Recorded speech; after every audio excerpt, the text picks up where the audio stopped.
Silent night, holy night. At Christmas time, we contemplate the idyllic, the peace of a gently falling snow, the beauty of a warm, crackling fire, the joy of the reunion of friends and family, and the wonder of the birth of the Christ child.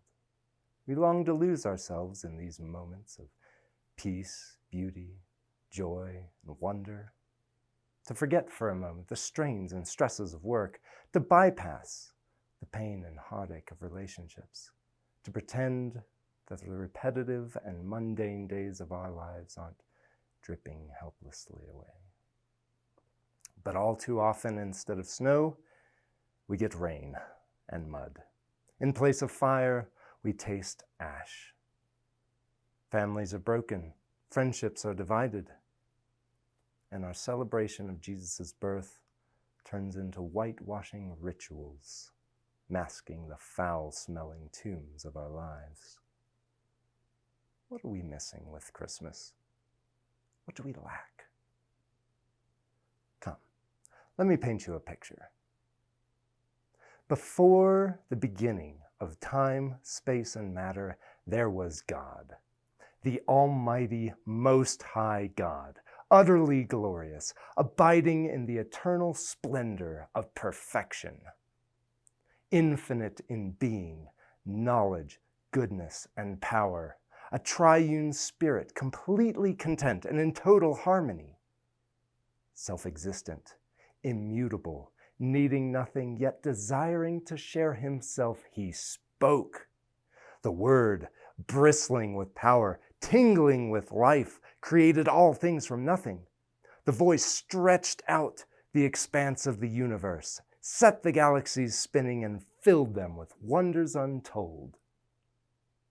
And among the unfathomably immense universe, in what some would call a lonesome solar system on the edge of a backwater galaxy, the Creator carefully placed a small terrestrial planet, and within it began his greatest composition, a complex life form made in his very image, indelibly stamped, as it were, with the divine nature itself.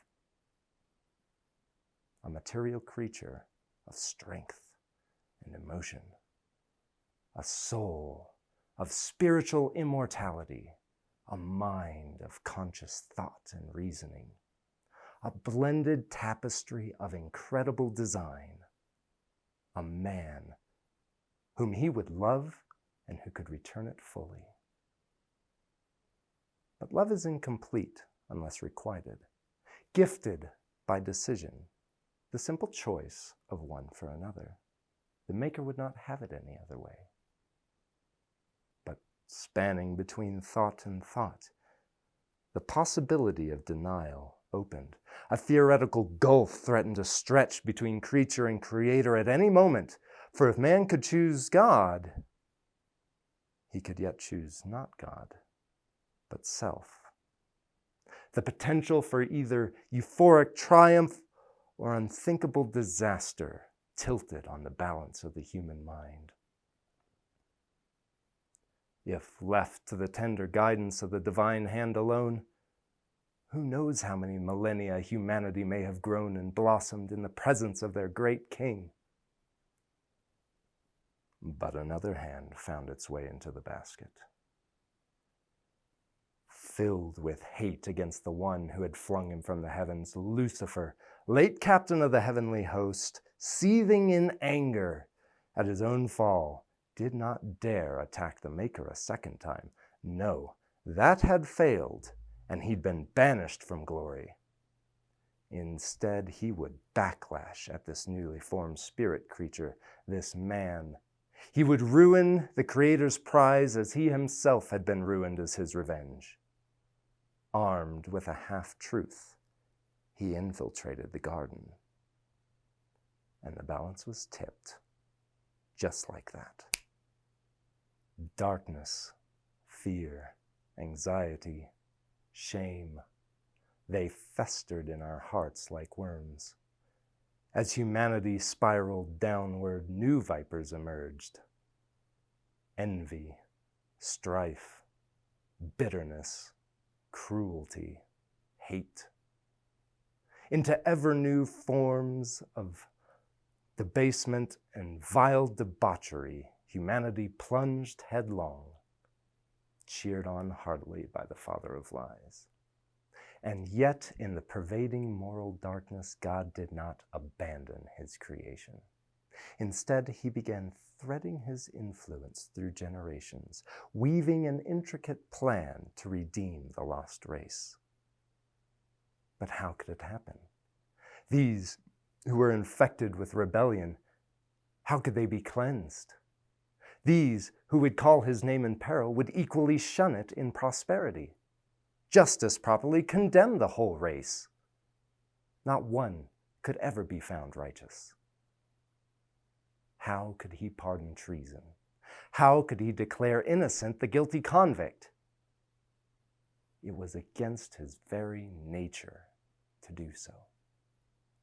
How could he love these wretches? How? The answer? Christmas.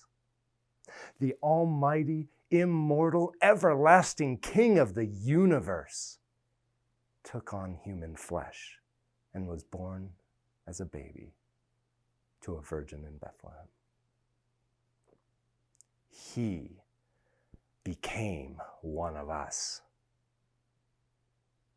He gave us exactly what we needed, a perfect substitute. He gave us himself. For millennia, people looked forward to the coming of the Messiah through sacrifice, believed, and were transformed by God's grace. For millennia, people have looked back on the sacrifice of the Messiah, believed, and been transformed by God's grace. Jesus is the central event of history. The promised Messiah, the Redeemer of humanity, the Word made flesh. This was God's ultimate action.